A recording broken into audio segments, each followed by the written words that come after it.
All right, hello and welcome to the Week 3 picks video. Today we're going to be making all of the NFL picks for the entire week of games, starting with Thursday Night Football, which begins a few hours from now. So let's get into it. So if you're new around here, this is the board where we will be making all the selections, or at least I will be anyway. Feel free to take this as some sort of advice video for your actual pick'em leagues. I've done pretty well so far. I believe I'm 22 and 10 to start. No, 22 and 10 to start the season. Yeah, I was 12 and 4 last week. So we're off to a really good start. Last week I said it was going to be really difficult because there was a whole lot of chalk, and a lot of chalk ended up being what was the accurate prediction.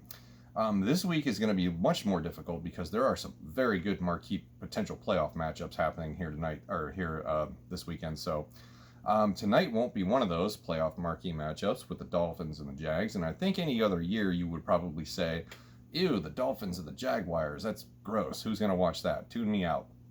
Actually, this should be a fun game. Gardner Minshew looks like the real deal. They've used Laviska Shenault Jr. in such a way that I think is both commendable and creative. So hats off to Jay Gruden for having a good offense, so much so that I've picked him up and I plan to play him tonight in fantasy football.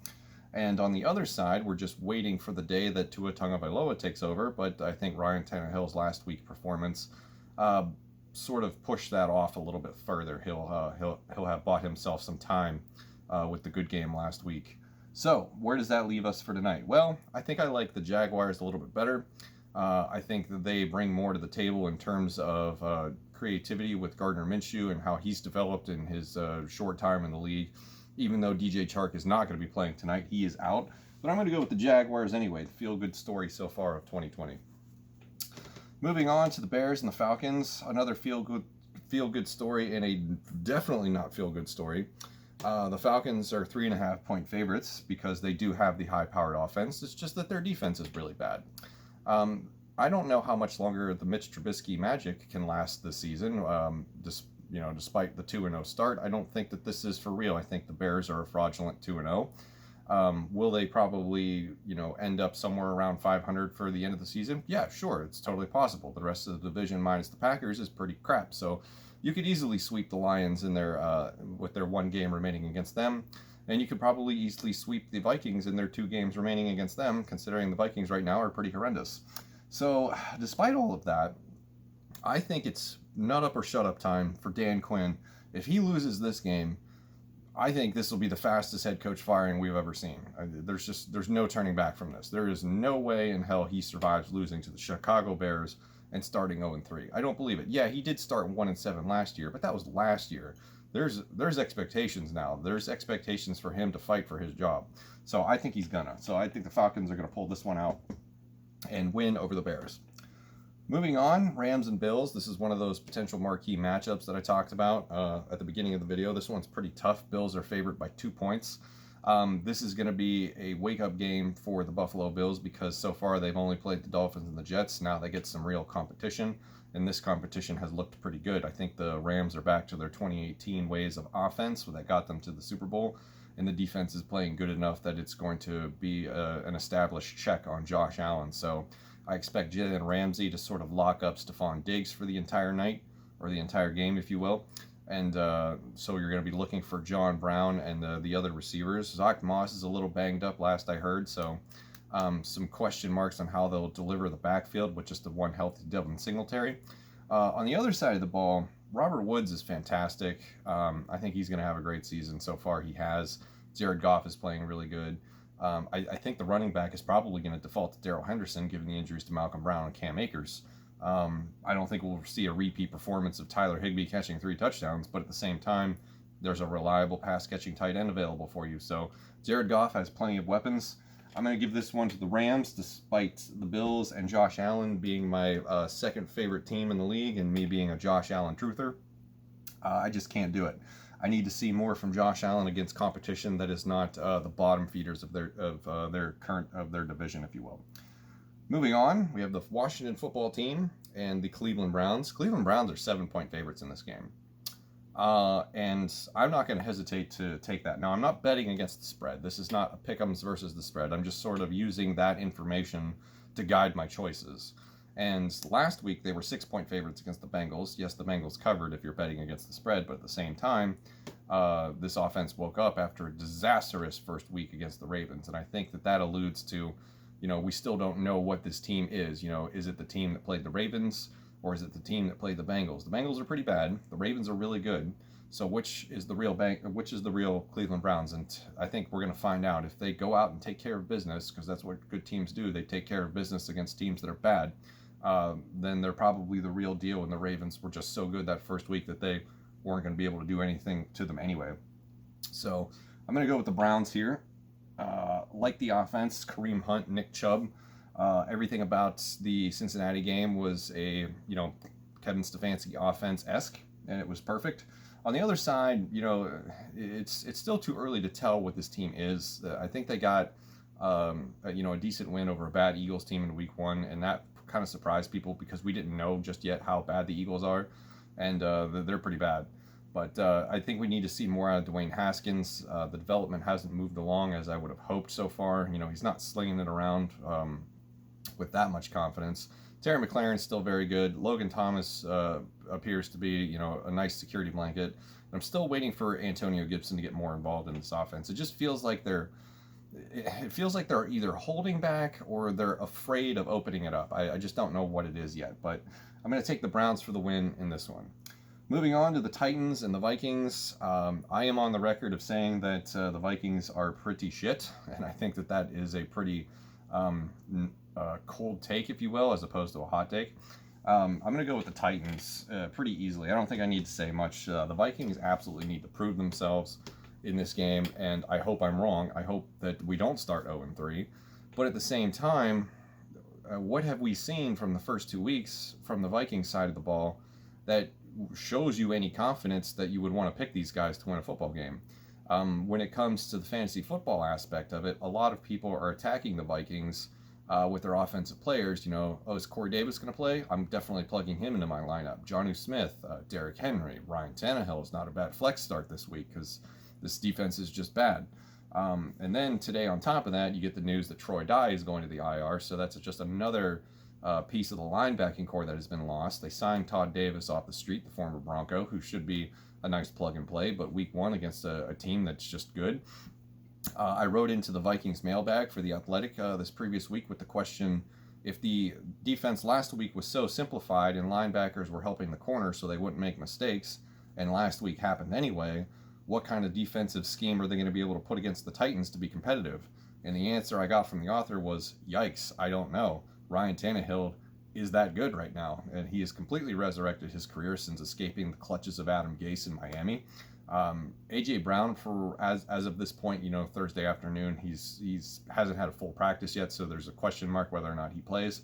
But I don't think it matters because Jonnu Smith and Corey Davis have been pretty good. Derrick Henry's still great, and the Vikings defense is just bad. So I'm not confident in my own team, not confident enough to pick them. I think we're going to start 0-3, and the temperature is going to rise in Minnesota, and fans are going to be very unhappy.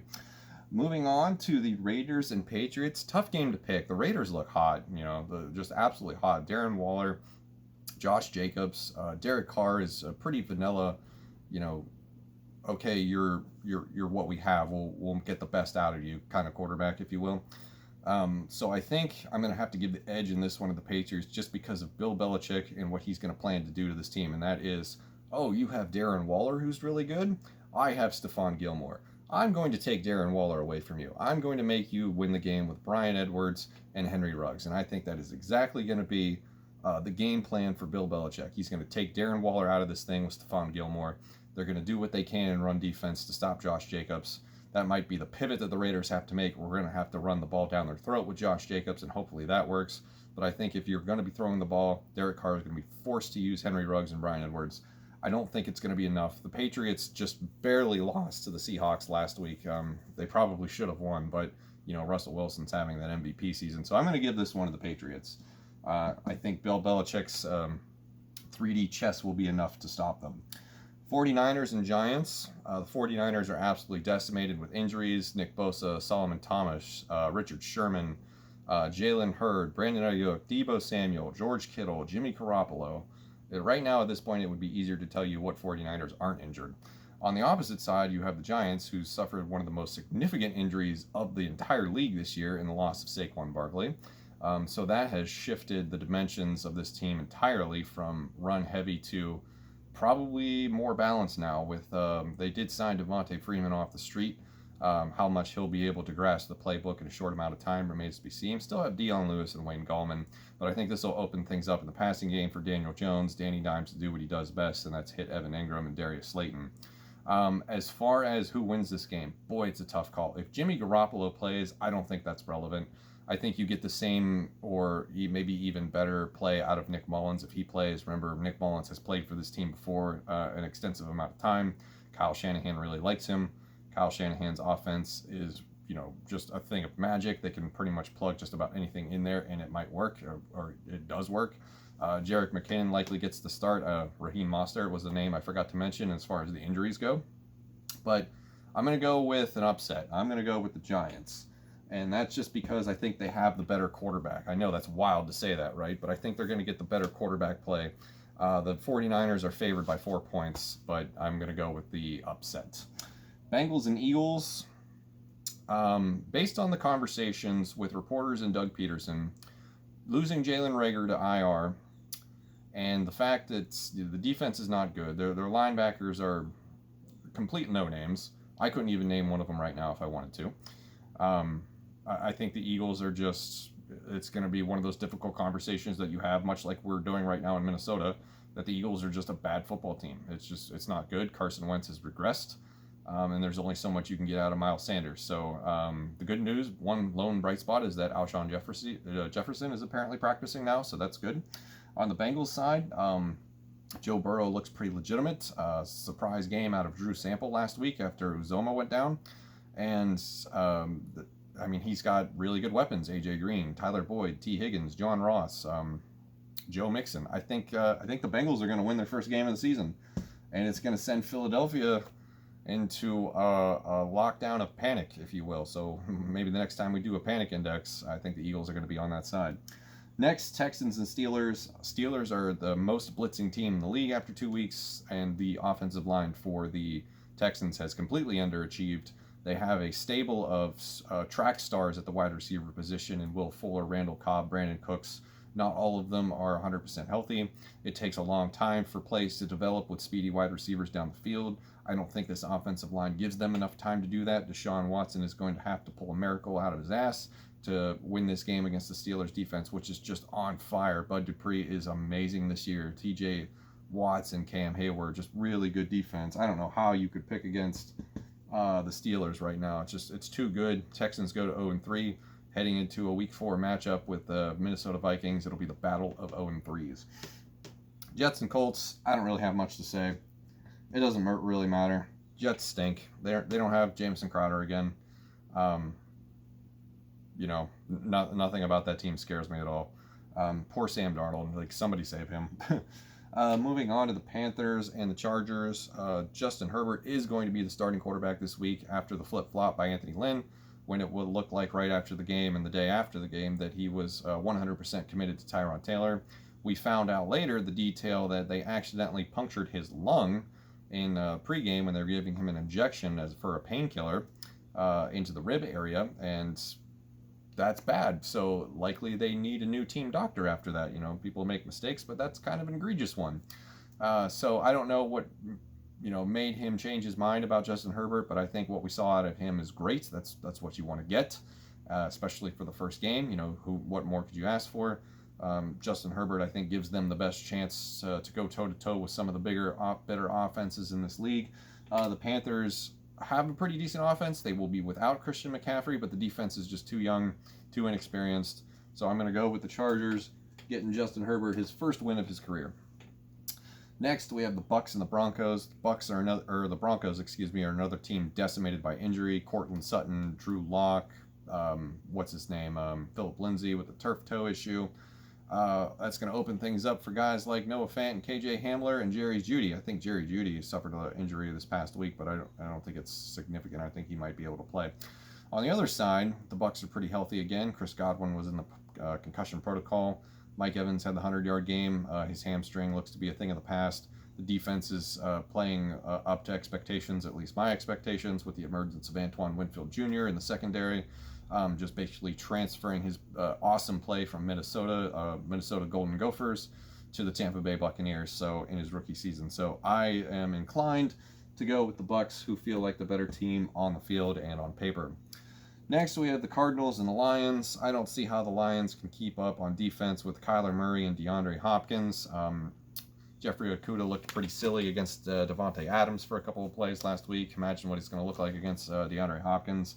Cardinals are the better team, better coach. Matt Patricia is on his way to getting fired. Cowboys and Seahawks. This is a preview of the playoffs if I've ever seen one. The Cowboys are really good on offense. A lot of offensive weapons. This should be a shootout. I imagine Seattle's going to deploy Jamal Adams everywhere on the field to try to slow this thing down. They'll have him in the box quite a bit. It's funny they've been using Jamal Adams as their pass rusher because they don't have an adequate pass rusher on the defensive line. I mean, LJ Collier, get out of here. You really should have kept little Jadeveon Clowney. But Jamal Adams is a nice weapon that they can utilize that way and force some turnover. So if the Cowboys clean things up, I think that they can perform well in this game. I'm going to give the edge to the Seahawks because I don't believe they have anybody on that Cowboys defense that can defend DK Metcalf, and Russell Wilson is in MVP mode right now. So game, Seahawks. Packers and Saints, another potential playoff preview or playoff game, or a game with playoff implications, if you will. There is small talk, small whispers around the NFL community that you could say what you want, that Drew Brees may be showing his age finally. I'm not saying he's done. I'm not saying he can't win anymore. I'm not saying he can't, have good games, but he might be on his way out sooner than we thought.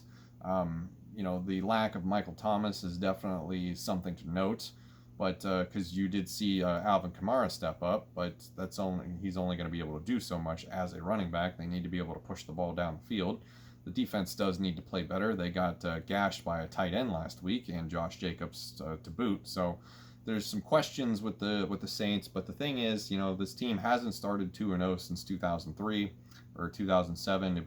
I forget which exact year it was, but it's been a long time since they've had a 2-0 start. Let's just put it that way. So 1-1 is kind of normal from them. What may not be normal is going to be 1-2. I don't remember the last time that happened. Maybe it's recently. I don't know. But I think 1-2 is in the cards because much like Russell Wilson is cooking, Aaron Rodgers is, I almost said cutting the cheese, as a Green Bay's Wisconsin metaphor, if you will. So, but on that note, Aaron Rodgers is doing fantastic stuff. There's concern with the Davante Adams injury, but I like the Packers in this game more than I do the Saints, just because Aaron Rodgers, it looks like he is back to his old ways after two really good games against the Vikings and the Lions. Now, those were games against the Vikings and the Lions. In the same manner that we were watching to see how Josh Allen does this week after facing the Jets and the Dolphins, your eyes should be focused on whether or not Aaron Rodgers was just bullshitting us in the first 2 weeks against subpar competition. Now he faces a real defense with Marcus Lattimore and some pretty good pass rushers. So we'll see how that works out. But the Aaron Jones show should absolutely continue. I don't think they'll have an answer for that. And Aaron Rodgers is just too good to pass up in this pick, so I'm going to go with the Packers. This feels like a good pick. Saints are favored by 3 points, so I guess this is an upset. Monday night game. Down at the bottom here, Monday night game, Chiefs versus Ravens. This feels like the most 50-50 game you could possibly pick. Either one's probably a good call. You could justify either one. It just depends on which way you're going to lean. The Ravens are favored by 3.5. I'm going to sort of buck that, and I'm going to go with the Chiefs because I believe that Patrick Mahomes can score, and this offense can score points at any moment. And yes, the secondary by the Ravens is really super good, but they haven't faced Patrick Mahomes yet this season. And with the weapons that they have, the gameplay calling that they have, I believe Andy Reid is going to scheme this game to make sure that his receivers get open. They've got Clyde Edwards-Helaire, not such a great week 2, had a great week 1, kind of regressed a little bit, but they should feature him more in this game here. The only question is going to be the defense. Can they keep up with the run game? That is, the three-headed monster of J.K. Dobbins, Mark Ingram, and Lamar Jackson, but I'm going to go with the Chiefs because they haven't given me a real reason yet to pick against them, and it's a 50-50 game, so really no pick is the wrong pick here. So that's going to do it for week 3 of NFL picks. This is the board. Let me know what you think in the comments below. I'm going to go hit submit and tune in Thursday Night Football. See you in the next one.